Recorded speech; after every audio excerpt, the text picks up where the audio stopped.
welcome to episode 10 of 6 for 60, where I talk about 6 things that I like about Star Trek in honor of the 60th anniversary of the franchise. So, this week I would like to talk about Star Trek technology. And I'm wearing my little Scotty pen in honor of all of the engineers. I don't have a Geordie pen, but such is life. Or a Trip Tucker pen. Or Belana Torres pen. I need a lot more pens. Anyway, so technology in the Star Trek world, we could probably talk about this for the entire rest of the year. There are college courses taught about it. There are numerous books and YouTube videos. Neil deGrasse Tyson is always talking about, different things on Star Trek and Star Trek technology. And not just Neil, just everybody. It's the basis for so much. It has inspired so many modern day scientists. It's just amazing. I am not a scientist. So we're not really going to get into the science of the technology, but I'd like to just talk a little bit about what I think are the 6 critical technology items from the Star Trek universe and how close we are to achieving those. So speaking of Neil deGrasse Tyson, I saw him on YouTube reel with 2 other astrophysicists, and they were talking about Star Trek technology, and he questioned, how much Star Trek technology do you think we will actually achieve? And I was very disappointed when the other gentleman said, "Oh, maybe 1%." And I thought, don't we already have at least 1% of Star Trek technology? But you let me know when I finish my list, because I don't think that was an accurate guess.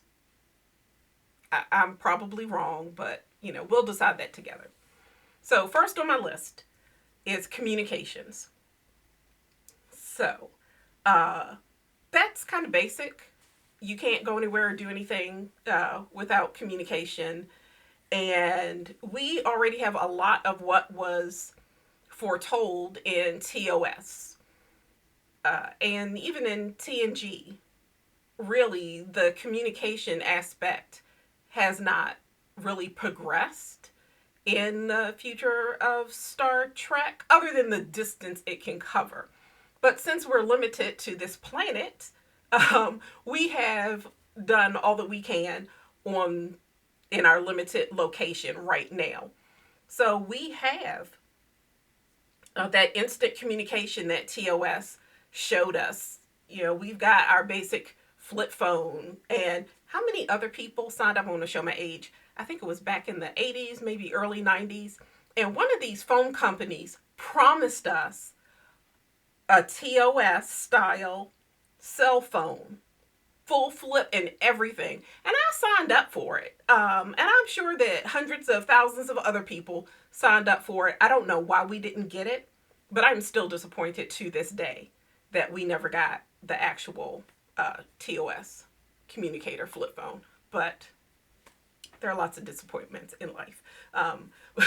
But we have, and they now sell, you can buy Star Trek Delta Shield Bluetooth that connects to your phone. So cool. So we have a lot, even more, because even in the in TOS, they didn't have the video features. Right now, I can call friends halfway around the world and see their faces. So there's just so much that we have achieved because we were motivated by Star Trek technology for related to communications. So I think, I'll have to go back and try and find that reel so I can get the individual's name. But I think we already have. That's 1% right there, just with the communication devices that we have currently. But I could be wrong. Second on my list, translators. Again, right here in our phones. So in the Star Trek world, if in Enterprise, it started with Hoshi, and she had that natural knack for languages. She knew hundreds of languages and different dialects, and she was a natural human translator. And I really appreciated her role there and how she really helped to create the modern translator that we see in all of the rest of the Star Trek universe. And I rarely give compliments to the JJ verse, but I do appreciate how he gave a little more depth to Uhura's character and really talked about her language skills and abilities and featured them in the movie. And the same in Strange New Worlds. They really did a great job with making Uhura more than kind of the switchboard operator, more so than the TOS world did. And I like it in that sense that in those franchises, well, not the franchise, in those iterations of Star Trek, emphasizing the skill of those individuals, it really made it, I think it's part of the Star Trek universe where we continue to emphasize humanity's skill and intellect and how we are not reliant on the technology, because Uhura in the JJ verse and in Strange New Worlds, they have natural skills and abilities, and then the technology enhances it rather than us being dependent on it. So right now, of course, we don't have real Star Trek translators because it's all just, computers using known languages. It's not like we could take the little translator app on my phone and speak to, an alien who would come with a complete unknown language. That's not how it works. But I think we're moving towards that possibly one day. I don't know. We won't know until we find aliens, or maybe we find some folks on the planet who have been secluded from all of the rest of the humanity, and they have some unique language that's not descended from anything else that we know. And then we'll see if we can make a real translator work. So, number 3, replicators.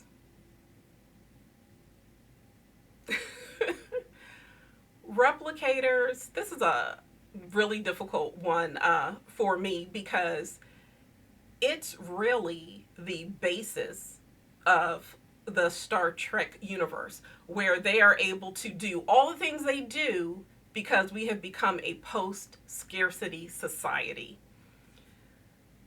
So until we get replicator technology, or we are somehow magically blessed with empathy and understanding and begin to share and support everybody unilaterally, and there's no more greed in the world,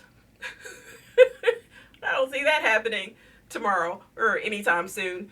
We need replicator technology. And I appreciate how Star Trek has evolved to use the magic of replicators beyond just giving us food. Because that's all we saw in TOS, even though there's references to, we can't be bought or bargained with because we can make jewels and gold and precious metals on the ship, by the bucketful. So, but let me see, DS9, I think, did the most with interesting use of replicators. And I don't have this in my notes. I'll put the episodes in the comments where Golda Cott had set a booby trap for Bajoran workers, and so there's a protocol still left in the computer system, and the computer thinks that Bajoran workers are trying to take over the station. So the replicators produce little guns, little things, the little round balls that are shooting lasers out at folks in the command center. And I believe in another episode, the Bajoran militia had left a code in a replicator, in a food replicator, that contaminated the food with a virus that caused people to not be able to understand and speak to each other. So, really creative use of the replicators in the shows. And probably today, the closest thing we have to an actual replicator would be a 3D printer. And we know they use them on the ISS, on the space station.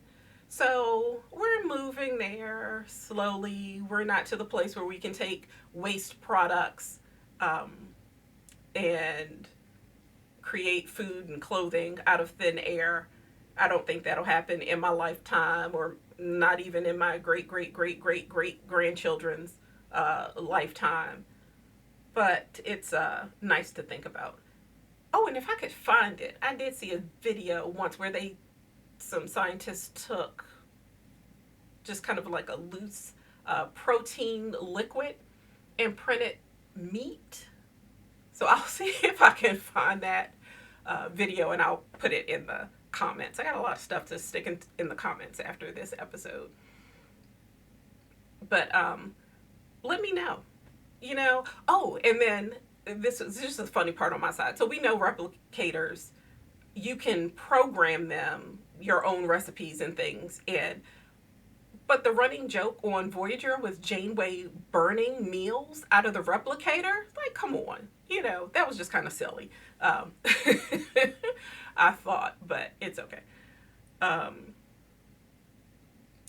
Fourth on my list, tricorders. Now, I'm going to include scanners in with tricorders because in my mind it's the same basic technology. And again, we're on our way. I think today we have a lot of things that are kind of like basic tricorders. If you think about your smartwatch or smart rings that track your health, they can take your blood pressure and heart rate, even test your oxygen levels. There are so many things. They've got some that'll do your EKG, all kinds of things that we can do right now mobily, and you don't have to be a big institution or anything. Just me, Joe Schmo, regular person, can go out and buy this really cool technology that improves my life. You can get scales that will tell you not just your weight, but body fat percentages and hydration levels, all sorts of stuff. And so think about it. We could kind of have a bio bed right now. You incorporate all of these things that you already can get in the smart watches and the rings. And if we could make the technology a little more cost effective, you could get x-ray or CAT scans right there in your bed. So I think we're really moving towards that Star Trek future with the technology of scanners and related to health activities. Now, general scanning where you can go, oh, I can detect 3 life forms ahead. Well, we have some of that now with Wi-Fi mapping, with your router in your house. They can map out where your walls are, how many people are in the house, all that kind of stuff. We can do that right now. So I think we're well on our way to having functional medical and scientific scanners. Of course, not as fancy as what's in the Star Trek universe right this second, but we're on our way. And if we put more resources towards those things, we can make healthcare more affordable for people around the world and more accessible. There's just so much we can do with the technology we already have that would take us another step closer to that beautiful Star Trek future. Let's see, what else do we have? Okay, number 5 on the list is the holodeck. So this is just a joke. We know it's a great plot device that has given us many, many enjoyable episodes of Star Trek. And we have limited versions of the holodeck right now.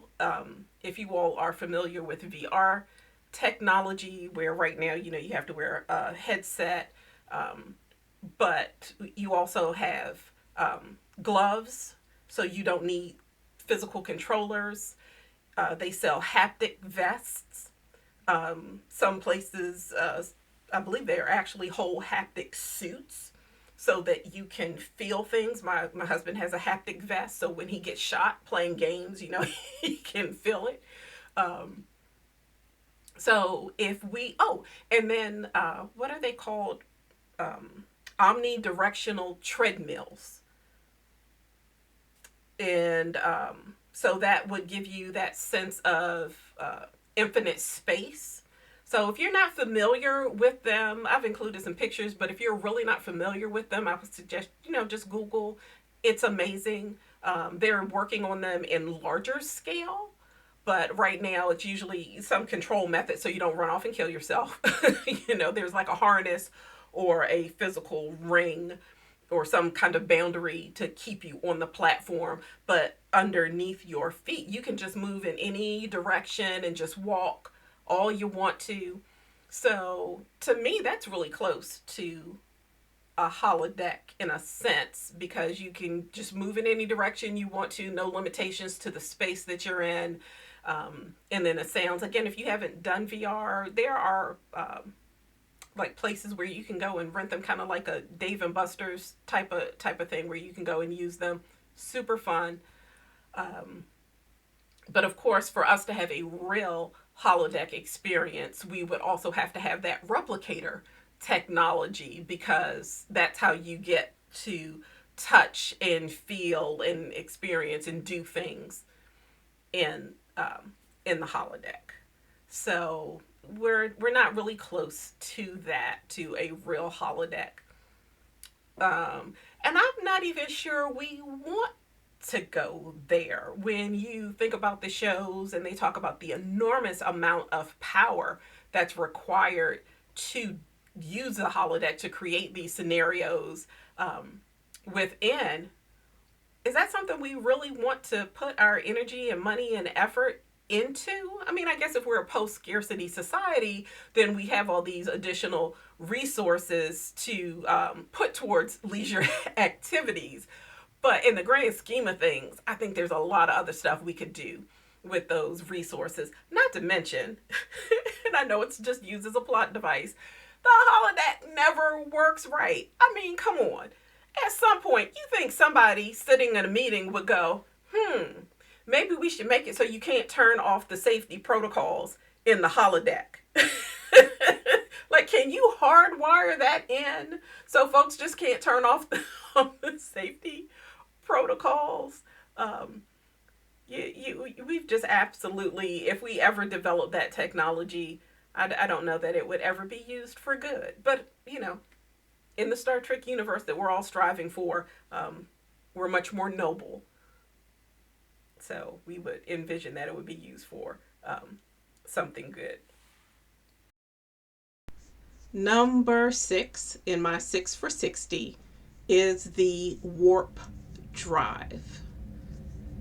So, of all of the technology we discussed today, I think the warp drive is probably the technology that, well, no, not the farthest away, but we probably won't get it anytime soon. Replicators are probably further away than warp drive, actually. And there's a lot of discussion. When I was looking for some videos to share, there are a ton of really great videos about warp drive and thoughts about warp drive and the possibility of warp drive. And generally, when you think about it, when you talk about it in space shows and all, it's all about the ship going super fast. But there is a new theory that we could instead fold space, think Dune, where you bring the 2 points together rather than having your ship achieve some outrageous speed. And I found actually a video where real scientists have been talking about that. And the really funny thing is that Star Trek actually addressed this in TNG, Force of Nature, Season 7, Episode 9. And so they don't talk about the folding of space specifically, but they did talk about the warp drive and just moving that fast and the damage it did to space. Now, I also thought it was funny that TNG just kind of dropped that line. In fact, I don't think we talk about it anymore in Star Trek. You know, it's just like, for how many centuries now you come up to modern day Starfleet Academy, how many centuries we've still been warping around and nobody bothers to talk about this Season 7 TNG episode. And TNG kind of did that, I won't say a lot, but they brought up some outrageous situations and then just kind of pretended like, yeah, that never happened. But that's okay. We still love them. So, for me, the whole thought of warp drive just brought up more questions. The more videos I watched, the more questions I had, which I love. But at the end of the day, when I was thinking about what I wanted to talk about for warp drive, I just kind of feel like since I can't talk from a technical perspective, I would talk from a practical perspective. And the practical perspective is that we're probably not going to achieve warp drive or anything similar to that anytime soon. So we are all stuck here together on this planet, and maybe we should try to get along with each other and take better care of the planet. So it's just a thought. I know you wanted a sci-fi technical conversation about warp drive, but I don't have one. I was just a little sad when I really started thinking about it. We're stuck here, folks. Let's do better. But anyway, let's live long and prosper, dear friends. Watch some of the videos that I put in the comments. Let me know what you think about the technology that we've listed here. Is there some Star Trek technology that I've missed that you really love and enjoy and think is cool? And let me know, do you think we are really will never achieve more than, 1 or 2% of Star Trek technology? I'll see you next week.